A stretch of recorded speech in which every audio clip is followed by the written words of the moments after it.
I was in a good place. I was making good money as a solo operator, had a good team working for me, but I was the point person for my business. Everything ran through me. I was the bottleneck. And so as I started to think, okay, what is my next move? If I want to be a $5 million or a 10 million or a $15 million contractor, what do I have to do to make that happen? And I started thinking about things like system and process and accountability and having the right people on the team that can maybe take those phone calls that I take every 5 minutes as a solo operator. You're literally in a race car, you're pumping the gas, but at the same time, you got your foot on the brake because you identified yourself as the bottleneck. And again, with your degree and your background education, you know that every time I'm in the business, working in the business, I can't work on the business because I can't see That's above right. everything else. For me, I almost view the business as this machine, and there's a lot of parts that make it all work, and you've got to fine tune it and hone it down. And once you can get it to a point where it's humming without you, then you've done something. That's scale. That's the ability to really scale and grow a business is when you can really get that thing fine tuned and like you said, working on it, not in it. And that has been a huge dynamic shift over the course of my career in the last 9, 10 years has been moving from that sole operator bottleneck guy to now focus on the little things that we need to do to increase net profit or focus on the little things we need to do to increase our business development and growth across the region. Welcome to the Builder Straight Talk podcast with your host, Michael Creasa. Get the unfiltered truth from the trenches of construction, real estate, and funding. This episode is made possible by our parent company, Sound Capital, funding built for builders. Well, Glenn, I want to thank you for being on the call with me today. As a third-generation Floridian, before we get started, to celebrate or commemorate this event, I put on my best Tommy Bahama shirt just for you to celebrate the fact that you are from Florida. So I hope you appreciate the effort here. I love it. I'm excited, man. You've had quite the journey to where you started to where you are today. I mean, humble beginnings, and you're an intelligent man. You've got a master's in engineering, specifically for building. I'd like to get into that, but let's wind the clock back. Once upon a time, naive, freckle-faced kid riding on your bicycle. How did you get from there to where you are now? Yeah, thanks, Michael. Well, thank you for having me on the podcast. I'm glad to be here, excited to do this with you today. So thank you very much. For me, Michael, I grew up in a small town here in Central Florida. As you mentioned, third generation. So in fact, my great grandmother on my father's side is full-blooded Indian here. So pretty much a native through and through. I went to high school in a small town called Wauchula, Florida, and humble beginnings, certainly. No doubt lived in a 2-bedroom, 1-bath home. And my father is a cowboy. So he works cattle, has his whole life. He's slowing down these days in his 70s, but most of my family is in the agricultural business.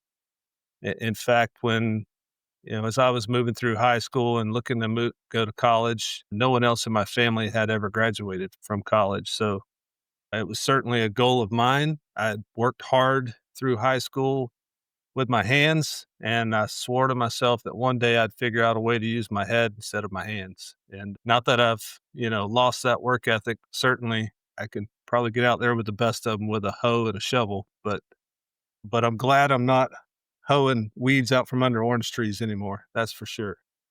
So Is there something about being a cowboy? Because I interviewed one of your compatriots from Alair as well, Daniel, the 6th-generation Floridian. He started off on a cattle ranch, and cattle in Florida, to me, just don't come together. I think of Texas, Wyoming, but that's another thing altogether. But let's go back to that your farming background. I'd hazard to guess that instill an ethic of workmanship, pride, responsibility. Is that all stuff that you learned along the way that then you took with you into university to help kind of form who you are today? absolutely. It definitely establishes a certain level of work ethic within you. I think the idea of being able to pull yourself up by your own bootstraps to me is a big trait that, maybe you take from humble beginnings. It's certainly come back time and time again throughout my career because owning your own business and being an entrepreneur, certainly there's a lot of speed bumps along the way. And if you don't have the strength to push through some of those circumstances, especially in the construction industry, as you know, this is an industry where there's a lot of failure in businesses. Businesses don't succeed typically, more so than not, in this industry. And so I think that's a very strong trait for a business owner to, come from humble beginnings. I'm grateful for everyone in my family. We're hard workers, and there was no choice going up there. I knew every summer I was going to be on a horseback working cattle and down in those cow pens in the heat of the summer, 95, 100-degree weather. And you get down in those cow pens, there's no breeze. It is hot as fire down there. And you're throwing calves and cutting calves and worming cattle. There's a lot of work. And then when you're not pushing cattle, you're putting posts in the ground and patching fence and building cow pens and doing all the other things that come with that life. But there's a lot of appreciation for it. As I said, my father did it forever. Both of my brothers are in that industry, and there's an appreciation for it. I have a huge respect for those folks that get up at 4:30, 5 a.m. every day, and they're on horseback watching the sun come up in the morning.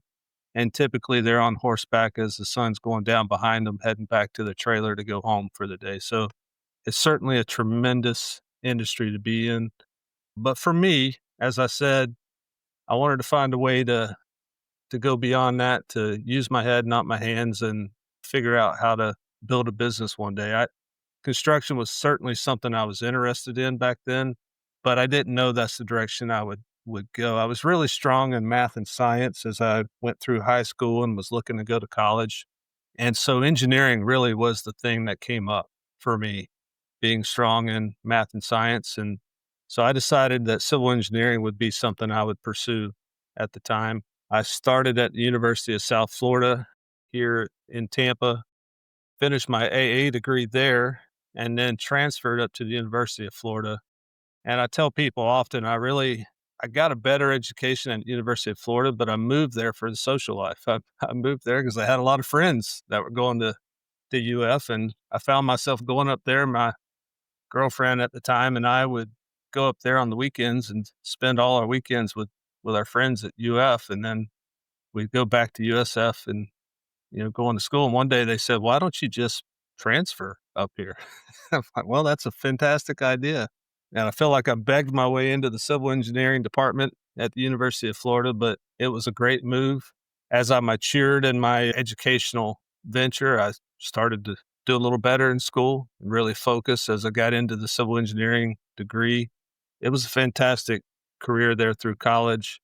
Got my bachelor's of science in civil engineering, and then had an opportunity to continue. My wife was doing nursing at the time, and so she was going to get her master's of nursing. And so I decided as well to stay and get my master's of engineering in construction management.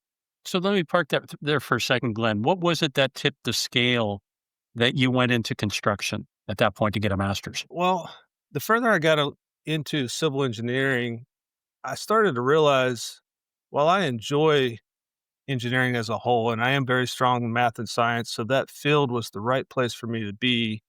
But sitting behind a desk 24/7, I just couldn't imagine myself doing that. I wanted to be out in the field, and I was doing some internships at the time for a power plant, actually Seminole Electric outside of Gainesville, in that actually in Palatka area of Florida, where Daniel's from. Actually, I really enjoyed getting out in the field, and in that position, I actually designed some of the structural elements of the power plant there with the engineering department, and enjoyed that. I was able to work both behind the computer and in the field. And when I came back, I did another internship as well for a company called the Williams Company in Orlando, Florida, and they were a commercial construction company. And between those two internship programs, I just realized that construction side is something I really think that I'll be more successful in and happier for a career, to build a career in something where I can see the projects going up in 3 dimensions and not just sit behind a desk and draw. Certainly, I have an appreciation for that, but in the civil engineering degree is a very good background for construction as well, to really understand plans and how things are built, designed, and then apply that on the construction side. So I just wanted to be out in the field and see things go up in 3D and not just see it on a set of drawings. When you talk about the internships, were these paid internships or is it part of the curriculum? They were paid internships. Yeah, Okay. it was part of the university program to do these because I would have to delay my educational side while I did the internship, but it was paid internship. So it's kind of like a concurrent program. You're gaining experience at the same time as so the studying stops, you're getting hands on and then coming back to finish. Where I'm going with this, there's such a demand right now for new people to step into the trades and they have no idea what it's like to actually touch something. And I think there's a whole generation now that is at a loss because they haven't had the opportunity to experience this. So looking back at the impact that internships had with you, is that something that you cultivate within your corporate culture? What are you doing as a company to help instill the next generation to step up, sort of in the way that you were? I always want to say mentorship, internship, mentorship. They're almost the same word. What I'm looking at, is there any kind of program that you guys have, either as a company or individually, that you're trying to instill this work ethic, the idea that the trades are a noble place to be, and you can actually build for yourself like a really decent career? So is there anything that you guys are doing to instill that? We are. A couple things. One, we attend the annual career fair up at the University of Florida, where we are talking with not only students that are graduating from the University of Florida, but those that are also graduating from the local community college, Santa Fe Community College there. And they have a program there where they are specifically focused on trades and educating students to go into the trade programs. And so we're talking to them as well. We have an internship program where we bring interns in to Alair, and they get to shadow our project managers and superintendents and us as partners locally in our offices. But then another thing that we're doing here locally in Southwest Florida is the local high schools here. In fact, it's coming up very soon, but we have an event where all of our trades, we set up booths and tables and we demonstrate what each of these trades are doing. So, an AC company will have maybe an air handler or a condenser on site to help educate them and get them interested in the different trades. Plumbers are there, the concrete trades are there to educate these students and let them know that there is more to life than just maybe a college degree, that's not for everyone. And the trades today can be very lucrative for those that are come out of high school. Maybe they're not college material, and that's perfectly okay. There is a lot of opportunity out there today, and it's going to continue. Our trade workforce is steadily declining. If you listen to Mike Rowe, he pushes that heavily. Micro Works, great organization, and he talks about those stats all the time. But we're losing our trades over the course of time. They're aging out, and we don't have enough kids that are moving into the trades to replace them. So it is going to continue to be a huge need for our industry, and it's something we definitely are focused on here locally with the local high schools and the community college and University of Florida as well. Yeah, kudos to you, Glenn. You got to get them when you're young because the thing is they don't know what they don't know, but they do know doctor, lawyer, policeman, nurse, whatever the top five repetible careers are that everybody talks about, or gainfully unemployed.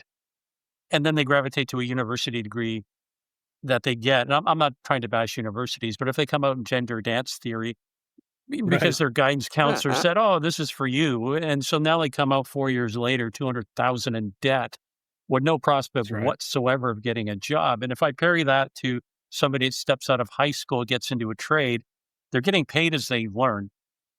They That's get their right. ticket, they put in their time, master their craft. And if they're smart, they probably diversify. They get a few people to work under them. And it's not too unreasonable to say 5 years into the equation, they could be running their own business and making six figures with zero debt. That's You know, exactly right. that Yep. to me is a winning formula, man. But they're not. I don't want to say taught. They just don't know that exists, and I don't think they're That's getting right. it young enough. We're talking about high school. I'll get off my soapbox in a minute. We got to get them down to lower grades. You know, when there used to be shop class, let them play with That's hammers, right. nails, do stuff, right? But I anyway, agree. I'll back off now. I'll back off now. Yeah. Well, I'm certainly with you. I agree with you. I think it has slowly been pulled out of the school system and generally over the last 20, 30, maybe even 40 years, we've just too heavily promoted that kids should go to college and get a college degree. And we have removed that work ethic side of it that you can have a solid, very successful career in the trades and working with your hands and building a Well, business around let's that. take you now from university. You've graduated. At what point did you actually now get back into the trenches and start doing construction? I graduated in 2003 with a master's of engineering and construction management. Immediately went to work for a home builder in Southwest Florida, custom home builder, and I worked for him for almost 7 years. And in fact, when I interviewed with him, I was very clear with him. I said that, look, my goal is to work somewhere 5 years and start my own business. You know, and at the time for a small boutique custom home builder, that was probably hard for him to hear, but that truly was my plan. And I didn't want to hide that from him. I wanted to be transparent that I thought and felt that I could learn nearly everything I needed to learn in those 5 years to start a business. Well, 6 years into that, I was very happy. He was paying me well. I was, second in command at the company. We had done very well. That was 2007, 2008. We were heading into a recession at the time. It was a difficult time, as it was for everyone. You know, we went from a very successful custom home builder on the islands here in Southwest Florida to, looking up and we didn't have much work on the horizon. And so in early 2009, I was finishing one final project for him and that was it. In fact, I got a termination letter in April of 2009, and I had to make a tough decision from there, which was, do I sit on the couch and collect unemployment? Do I try to start my own business or do I look for another job? And at that time, the market wasn't strong. Wasn't like there was a lot of construction companies that were doing very well. Everyone was struggling. And so I just made a decision with, $5,000 in my savings account. My wife was pregnant with our second child, and I made a decision to start my own business at that moment in time. In fact, I drew the logo for my new company while I was sitting in the hospital waiting on my son to be born. So it was quite an interesting time, a lot of difficult struggles through that time, but we made it. We made it through. I think it takes a certain amount of character, Glenn, to stare into the storm and say, "I think this is a good time to buy a boat." You know, like kudos That's on you. right. So what's going through your mind? Because this would be akin to many contractors, and I get those terms mixed up, but they're now stepping out from working for someone to work for themselves. So they're literally following in your footsteps. What are you thinking at that point? First 30 days, 60 days, 90 days. What are you trying to put together so it's not going to be a failure? And in your mind, I know you've got a family that you're worried about, but how do you focus on growing this fledgling business to become what it is now today? What are those opening steps? Well, first and foremost, I'm a believer and I had faith that we could make it happen. My wife was a nurse at the time. As I said, she went through nursing school. And so that career for her was still very strong. Although she was pregnant, she was still working up until the last minute until she, of course, couldn't. But she had a very good career. So that was sort of the thing that saved us in a lot of ways. As I said, I had a little bit of money in the savings account, not very much, but I just felt like it.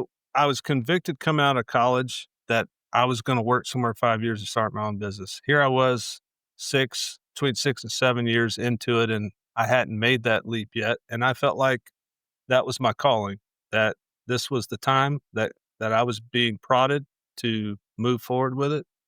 And I felt like I had the wherewithal to make it happen. As I said, my background of pulling myself up by my own bootstraps has always been a key trait. And I was willing to give it, I like a good challenge, and I was willing to give it a try. And so the other thing there too was that in a lot of ways, working for the other contractor, I had built a lot of relationship and had a good personal brand in the market here locally.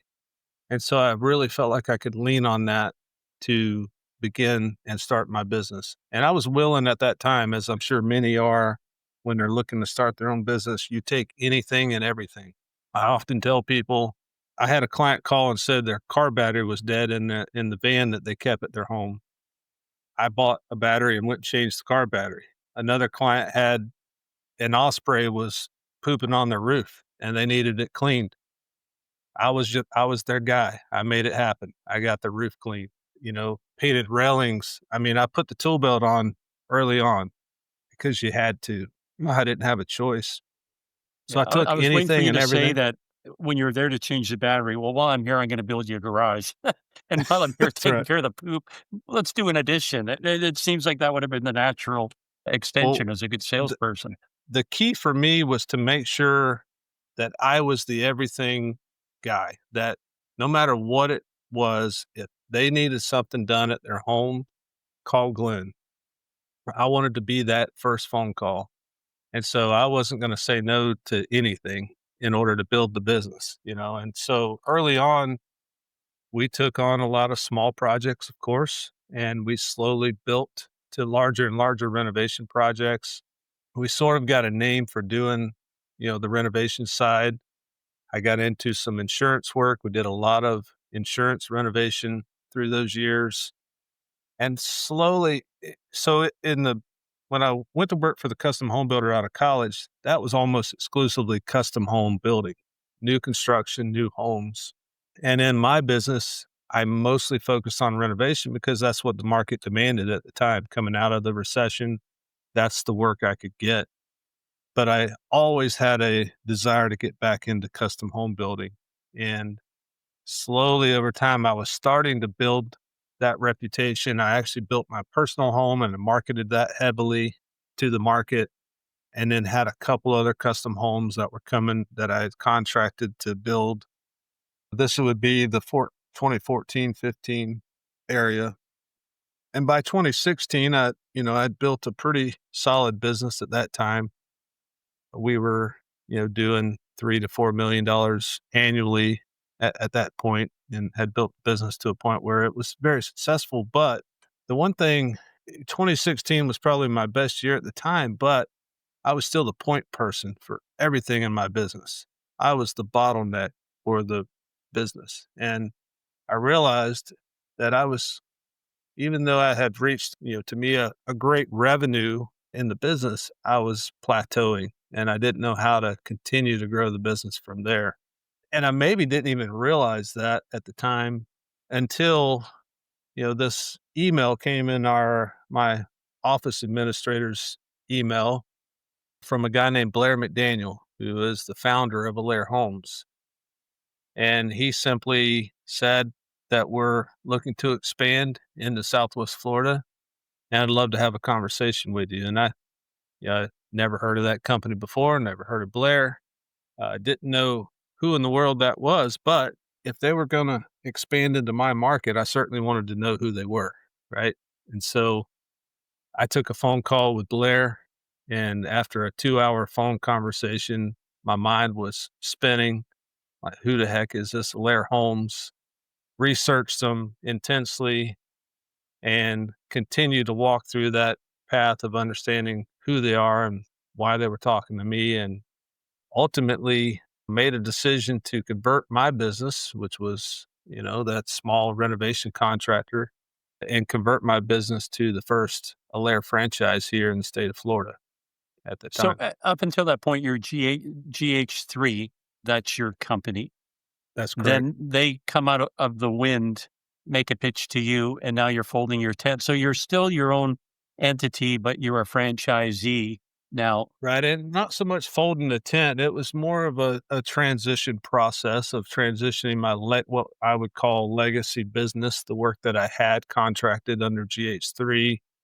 Over time, we worked that business down until there wasn't anymore, and then we were selling new projects in the new Alair business. So, basically, in 2016, 2017, I was running 2 businesses. I was running my legacy GH3 business and then upstarting a new business alongside it, which was the Alair Homes franchise, became the pilot office here in Southwest Florida at that time. And then by 2017, I was really starting to focus most of my time, maybe 80% of my time on the new business and wound the GH3 business down in 2017. So you strike me as a guy that isn't easily swayed. Being an engineer, you're very analytical in that respect. So you're a detail guy. Looking back to that phone call, what were some of the things you said you were spinning at the end of it? What were some of those nudges that you received on the call that really got you thinking that maybe there's something better out there? Yeah, well, as I mentioned at the time, I had hit that was my best year ever, 2016 at, doing roughly 3 to 4 million. And so I was in a good place. I was making good money as a solo operator, had a good team working for me, but I was the point person for my business. Everything ran through me. I was the bottleneck. And so as I started to think, okay, what is my next move? If I want to be a $5 million or a 10 million or a $15 million contractor, what do I have to do to make that happen?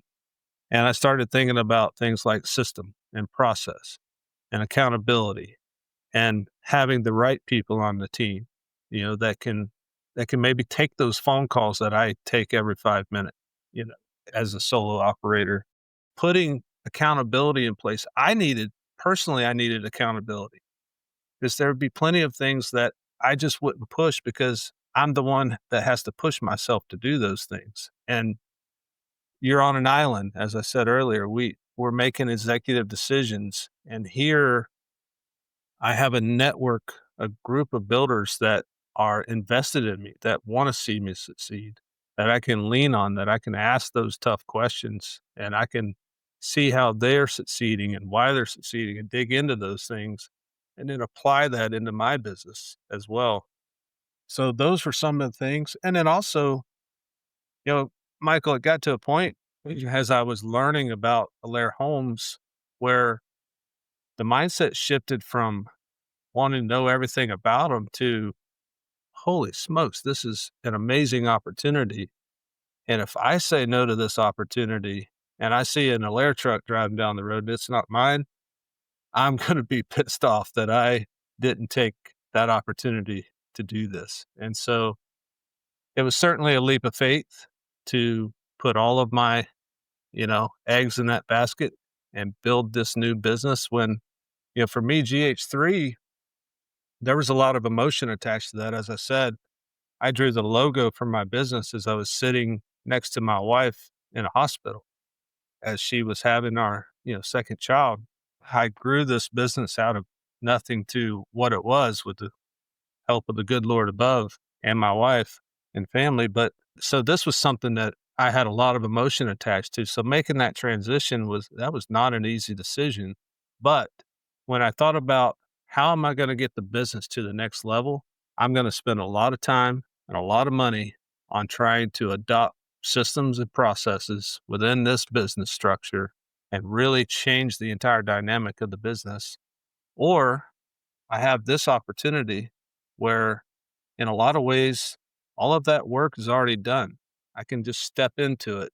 I still have to do my part and build the business and do the things I need to do, but so much opportunity there, to really accelerate and scale the business at a different level and have folks and support with me along the way. It seems like the transition point here is you were savvy enough to realize that you're literally in a race car, you're pumping the gas, but at the same time, you got your foot on the brake because you identified yourself as the bottleneck. And again, with your degree and your background education, you know that every time I'm in the business, working in the business, I can't work on the business because I can't see That's above right. everything else. And if you're juggling all the responsibilities, like you're doing the estimates, you're doing the accounting, you're doing everything. Stuff starts falling through the cracks. So yeah, Right. you could have invented everything from scratch or looking to Alair, that'd be very similar to like McDonald's. I know I can drop somebody at the fry section and here's the manual. They're going to do it because here's how we do it. And sure, you could come up with your own way, but why would you bother when these are systems that are already in place? They're proven, and that's going to save you a whole lot of time and make you a whole lot of money. That would be my mindset. Is that kind of where you were heading as well? That's correct. Yeah. Yeah, I view it as, getting out of the old, 1980s gas guzzler to a Ferrari, to being able to take my business and truly accelerate it with, a refined machine. And that's what it really for me, I almost view the business as this machine, and there's a lot of parts that make it all work, and you've got to fine tune it and hone it down. And once you can get it to a point where it's humming without you, then you've done something. That's scale. That's the ability to really scale and grow a business is when you can really get that thing fine tuned and like you said, working on it, not in it. And that has been a huge dynamic shift over the course of my career in the last, 9, 10 years has been moving from that sole operator bottleneck guy to really being able to I can now focus on the little things that we need to do to increase net profit or focus on the little things we need to do to increase our business development and growth across the region. I can focus on those things instead of the cabinet that wasn't quite colored properly and the client's mad because, the color is off or the flooring isn't right or this or that. We're at a point now where we have the systems and the people in place that can handle those things, and I can focus on building the business and growing it. Was it hard to let go? Like, is there a certain amount of ego that gets in the way that you think you can do it all, you know it all? Or were you humble enough to finally get the fact that I can't do this on my own? And as you said, here's an opportunity here knocking on the door. I think that when you find the right people, you are willing to start to loosen the reins a little bit and start to hand that off to others. But it does, and that took time for me, Michael. I would say early on, I stayed in control, and it took me a while to bring in the right people. And when I say the right people, to me today, I look for growth minded individuals that they may not even have construction experience, but they are the right people. You know it, you feel it. The intangibles are probably more important than the skill set per se, because when you find the right people, you can teach them, you can train them. We have tremendous training, here at Alair to help people grow, but the right people are the ones that are hard to find. So early on, I would say because of that, I maintained control. As I started to find the right people to bring into the business, I was more than willing to start to loosen the reins and hand them over to them to allow them to grow the business and allow me to step up and do other things within the business. So, and we can get into that. I can talk more about what we did through those years. Yeah, I'd like to because one of the challenges a builder faces is trying to get the right people, even for something like a project manager, where they think one of the interviews that I did prior, a builder out of California, they do about 800 builds a year. And he was looking for the quintessential, the guy's been in business 15, 20 years, he's experienced. And when he tried to hire that person and align them with his corporate culture, it was just friction, friction, friction.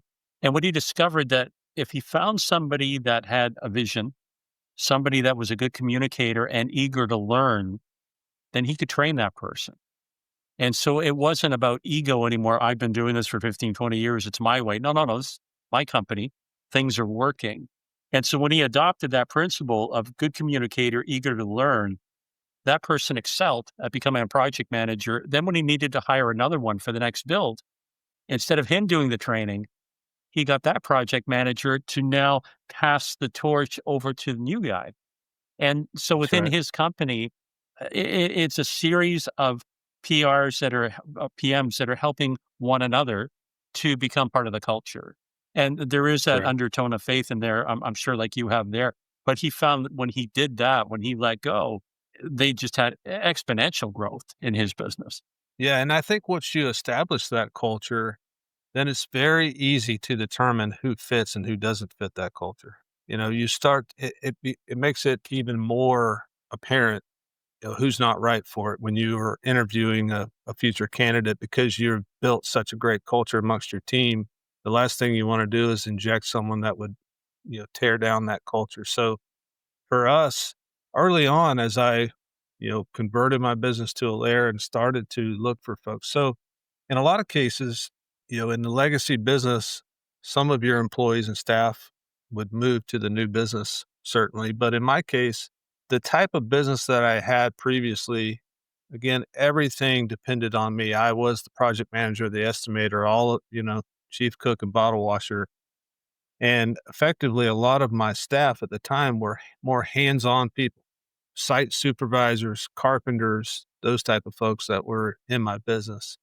And in this business, we are truly a project management company. Construction management is our focus. We are not a self-perform company. We have a couple carpenters in our business that do the small things, protection of finishes, punch out, minor things, the gray things that, maybe fall between trades. But otherwise, we are subcontracting everything within our business. So we are a true construction management company. That's a very different individual that you're looking for when you're going out there to hire.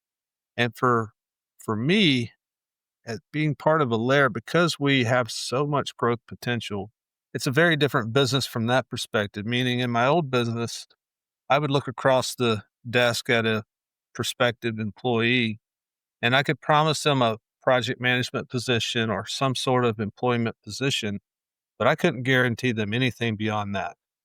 Because I was the sole operator, I was the owner. I'm a young guy. I don't have any intention of, moving beyond that for many years. So I can't promise them that opportunity of ownership, et cetera. In the Alair structure, we have so much opportunity for growth. I can now look across the table at a prospective project manager and I can give them hope for the future, for growth. And those are the type of people I want. So again, it's a different person. I'm not just looking for a PM that's going to be a project manager for the next 20 years.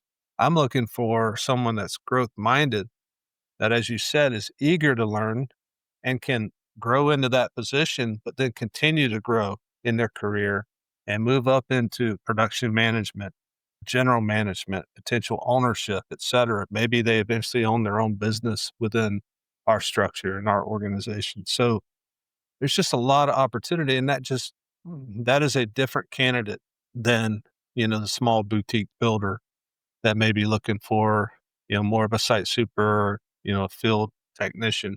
It's been a bit of a trial and error. We've, learned a lot through the years.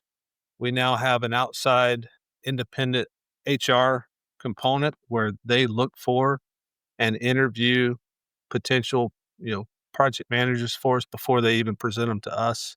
And then we have a whole protocol that we go through to make sure they're the right people for our business, to include making sure they fit within our culture. And then, we make the hire from there. So we've gotten a lot better at it. And I would look at the people that we have today, and several of them came from other industries. I have a project manager he's now a production manager here on the islands. And, he's positioned to become a partner in our business soon. He had a retail business outside of Alair, outside of the construction industry altogether. He was actually a client of ours. We did a commercial build out for him in his business at the time. And, that business didn't succeed ultimately. And he came and talked to myself and we continued to speak about it. And I felt like he was the right person. He had the right intangibles, growth minded, entrepreneurial background, wanted to grow, wanted to learn, was very eager to learn. And he's been one of our best hires. Another guy here as well that is now a partner in the business, started as a project manager, but he was in the technical world for a local, tech business here. And when he became available, he called us. We were looking for someone at the time. not a lot of construction background, but was eager to learn, just a very good, it fit our culture, fit who we were, and he's done tremendous for us and is now a partner in the local business. Is there anything that you do within your company? And I guess this kind of goes back to culture, but you've got these people that are eager. You can see they can handle the responsibility. You want to continue to fan that flame of motivation. Do you motivate them? Profit share? Is there something at the end of the rainbow that if they stick it out with you, if the time comes that you're going to transition out, is there something in it for them?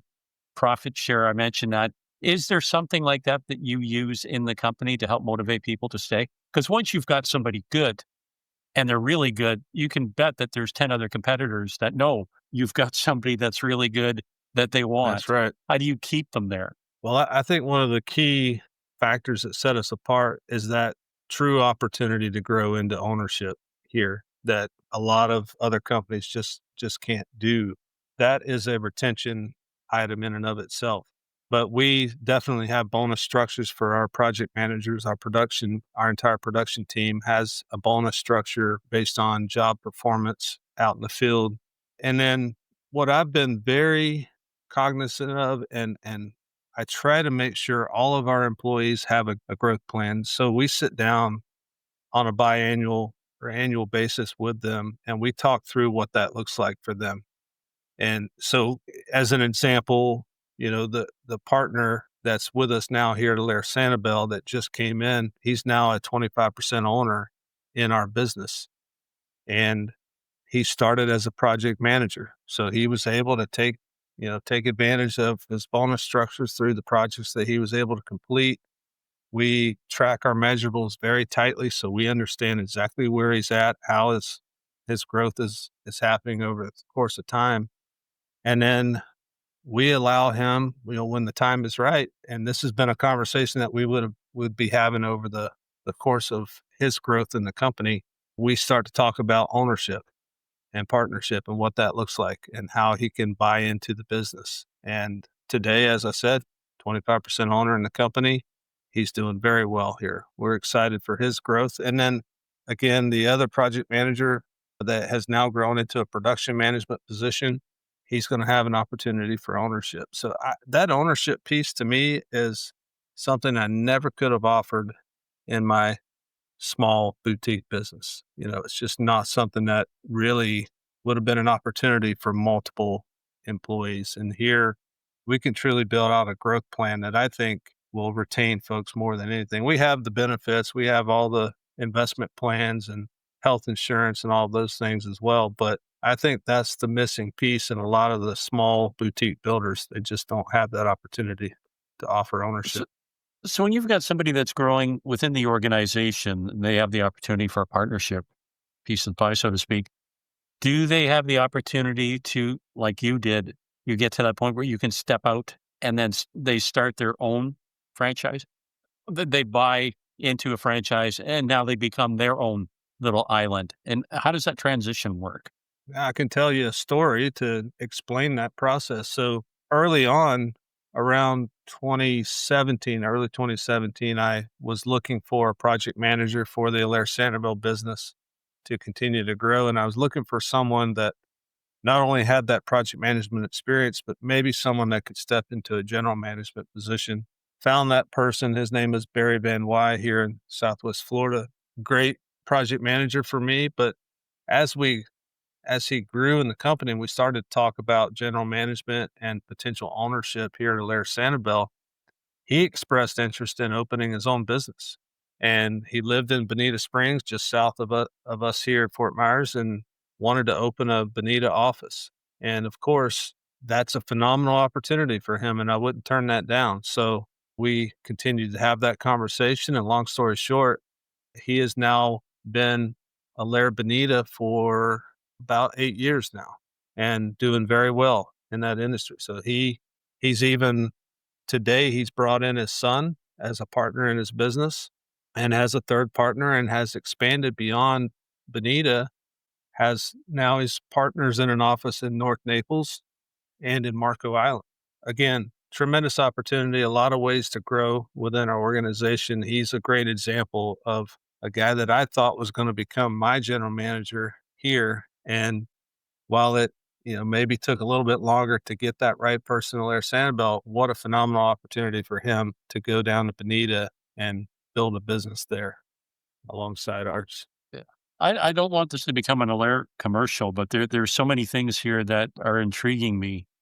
So when he set up his own shop, is there like a residual or downstream from the fact that he started with you and now he's opened up his own? Or now that he has his own company, he's his own independent little island, there's no, what's the word I'm looking for, residual that comes back to you? Because in many structures, there's a residual when somebody starts up. It almost becomes like a multi-level or pyramid Yeah. No. scheme. And I don't mean to make it sound that, Yeah, we're yeah. definitely not that, and that is not at all the way our structure works. So, no, the Alair Sanibel team is completely separate from Alair Bonita.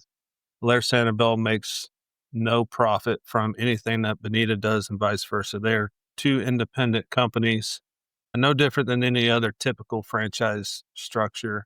The one key difference, and I didn't mention this, but when I came on as the pilot office here in Southwest Florida and converted GH3 to Alair Sanibel, I also signed a letter of intent that if I met parameters and if I did things the right way, I would also 1 year after become the regional partner here in Southwest Florida.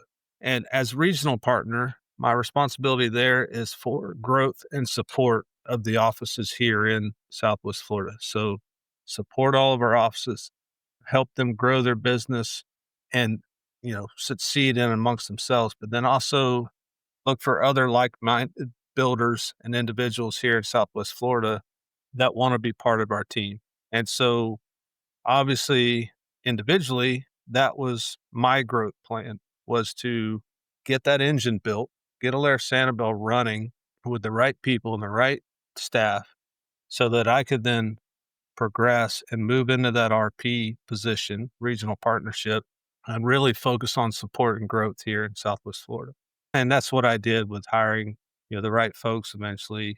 Barry was positioned to be that guy and then wanted to open that Bonita office. But as a regional partner at that time, that was a benefit to me. So the franchisor, as the typical structure would be, takes a royalty from each of the offices.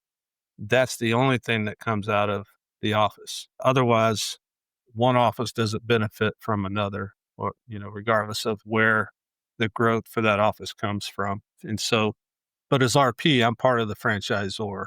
And so it's a benefit and an incentive for me to grow the region, both, from an office by office perspective and revenue here in Southwest Florida to grow our revenue. We're looking at the custom build side again. So let's pivot from franchising to we're back in the streets actually working. And there are good times. Obviously, there are lean times. Have you ever taken on a project that you're doing custom that on paper, everything looked great, but once you get into the weeds, it became either more complicated than expected, overruns, change orders, anything like that that actually made it more complicated than you were anticipating? And if so, what did you do then to pivot so you could still maintain profitability in that project? If I'm speaking from the Alair perspective and being, uh, you know, Alair Home Sanibel today, the way we structure our contracts, we are, the basis of our contracts are a cost plus agreement. And so in many ways, we're protected by that. So cost overruns, change orders, et cetera, we're protected there. But there's a lot of things that happen on projects that would be unexpected. Of course, we are in an industry where we have, hundreds of people in most cases working on our projects. And so there's opportunity for things to go wrong. When I think about points in our business where we had a difficult time, I think about really the hurricanes that we get here. That was a difficult time. So in 2022, Hurricane Ian struck Southwest Florida, hit Fort Myers Beach and Sanibel, and really our whole market here. So for those that wouldn't know, our market really, we're called Alair Sanibel, but we work in the greater Fort Myers market. We work on Sanibel Island, Fort Myers Beach. And when Hurricane Ian hit, it struck that entire market. So we went from day before the hurricane hit, we have a solid business. This is September of 2022, and we're doing very well for the year. We're expecting to hit, revenues that are going to produce a good year for us. And then the next day after Hurricane Ian, we have no work. Every piece of work that we had is cut off. So we can't, the bridges are out. If they're not out, they're closed down and blocked. You're not allowed to get to the islands. So every piece of work was gone. So if I think about issues, I would say pivoting during a major disaster is something that was vital for our business, vital for our success, was to figure out how to pivot during that time. And many builders here had to do that. So thankfully, you know, for anyone that's built in Southwest Florida long enough, you've been through hurricanes and you learn a lot when you go through them on how to pivot and rebuild your business. And so for us, that was a difficult time. We had to, we were buying boats to get to the islands. I put my personal boat in the water to take men, carpenters, et cetera, to the islands to do work. I was signing contracts on the boat. I was a boat captain basically for 30 days after Hurricane Ian, taking guys back and forth, signing contracts on my phone, et cetera, to land new projects. But that was an extremely difficult time to figure out how to pivot. And then we had a fire on a project as well. Very, very, tough issue to deal with when I get a call from one of my superintendents and he says a house is on fire and my heart sinks, into my feet. Immediately, I think I'm losing my business. This is everything that I've built to that point. All of a sudden is going up in flames. I got to that project that day and smoke is bellowing out of the third floor of the home. Those are difficult times to stand there and have to make a phone call to the client that, his home is on fire. Long story short, it was some content stored under the home that because of the salt intrusion, something in there self-combusted, caused a fire. Thankfully, we had concrete planks on the first elevated floor of the home, and the concrete planks really saved the rest of the home. We had a lot of smoke remediation to deal with throughout the home, but we were able to renovate that home, and today it's a beautiful home. We show it off on our website constantly. It's a great rags to riches, so to speak, story. And what a pivotal time. The hurricane was bad enough, but then throw a fire on top of it, and we were scared, no doubt about it. What in a situation like that, are you insured? Like, does the insurance cover it, or you're completely exposed? No, you're insured. I mean, we had general liability insurance, of course, and that we're still working through that process. The client's insured as well. So it reaches a point. I think as a business, you have to make sure you're protecting yourself. So you're not without costs there, of course, and you've got to be mindful of the cost to the client and, that relationship with the client that this happened, sort of on our watch. So we want to be very mindful of that, take care of the client. So there was a lot of costs that we ate during that time to make sure that we were keeping the client happy. But GL policies will kick in those circumstances. It did for us. And, that's still going on today. It's not even, settled completely at this point, but the home is finished. Well, the client is very happy. We have a raving fan in the client. It's a beautiful home today, but what a story during that time. The hurricane aspect of things, can I add, does it almost become a mixed blessing in that you got devastation, but from that, are there new techniques, new materials, new ways of building that come out as a result of that you're now implementing? Absolutely, there are. Yes. Yeah. I don't wish hurricanes on anyone. I thought where you were going with that is do we as builders wish hurricanes on our market? I would say absolutely not. Maybe on your competitors, but not on your market. Okay, yeah. It is a difficult time because we live and work in this community too. So we're impacted some cases, worse than our clients. Certainly in this case, our clients were impacted way more than we were because it was heavy devastation along the coastal areas, where a lot of our clients are.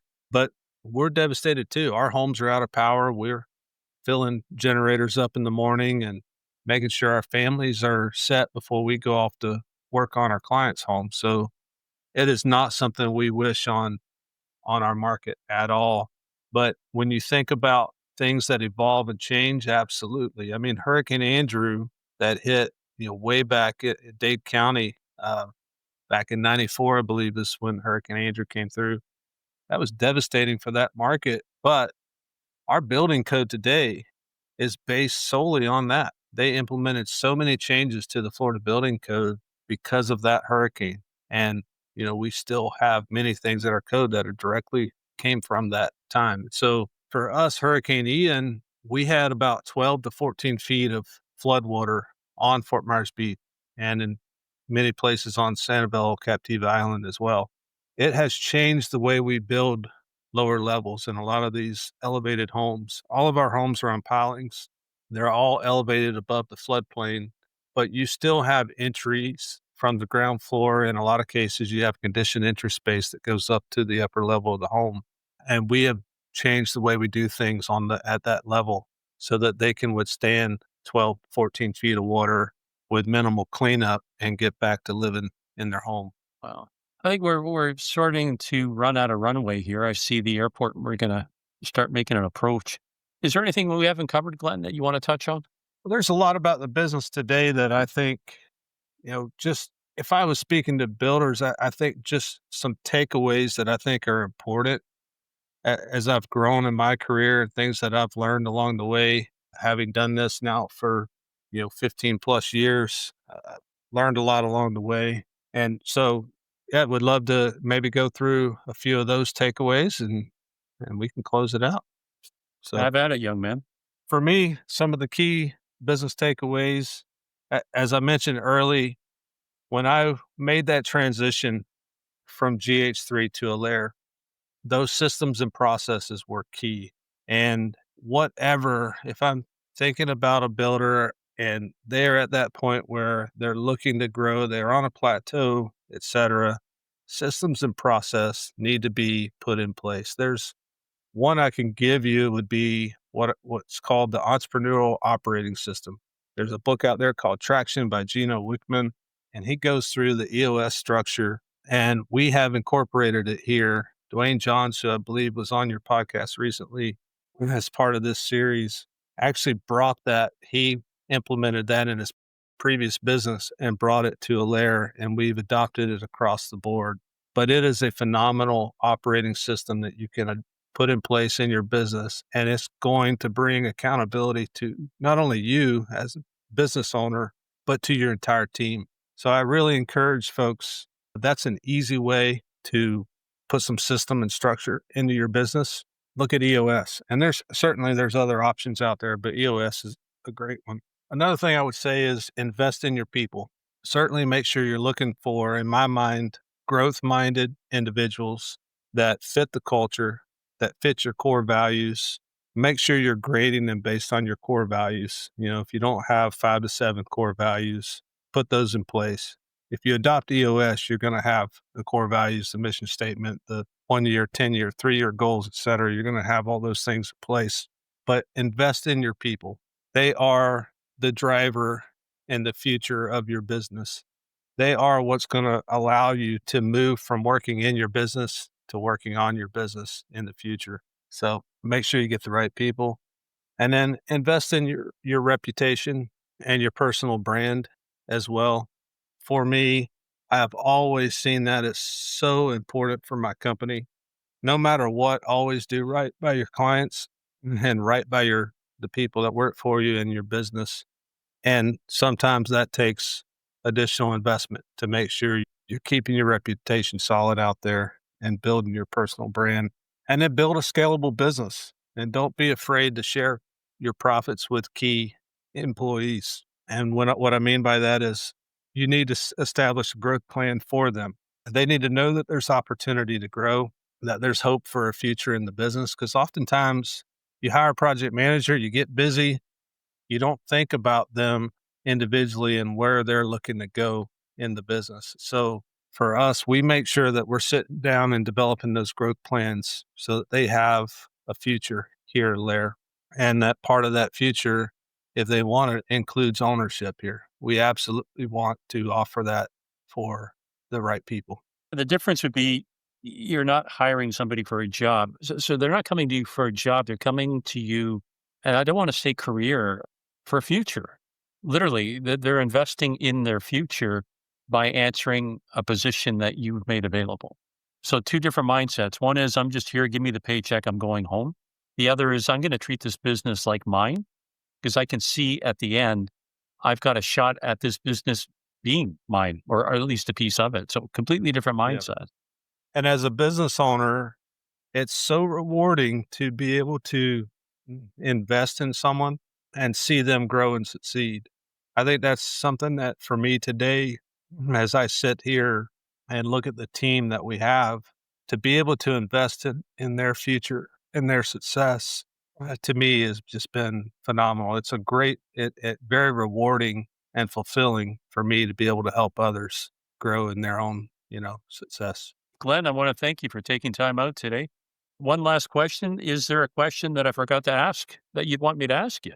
I don't think so. Nothing comes to mind. I've really enjoyed being on the podcast with you, Michael. I really appreciate it. I hope that, again, if there was one takeaway for a builder out there, then I feel like this has been a success. So I'm glad to have been here with you and enjoyed it. Glenn, I'm an enjoyable type guy. What's there not to love, especially when I'm commemorating this to you with That's right. my Tommy Bahama Florida shirt. I love it. Had a great time, Michael. Take care, my friend. You too. Thanks for listening to Builder Straight Talk. Make sure to like, comment, and share this episode on your favorite social media platform. And don't forget to subscribe to the podcast, available wherever you get your podcast streaming fix. Until next time, keep building smarter. This episode is made possible by our parent company, Sound Capital, funding built for builders.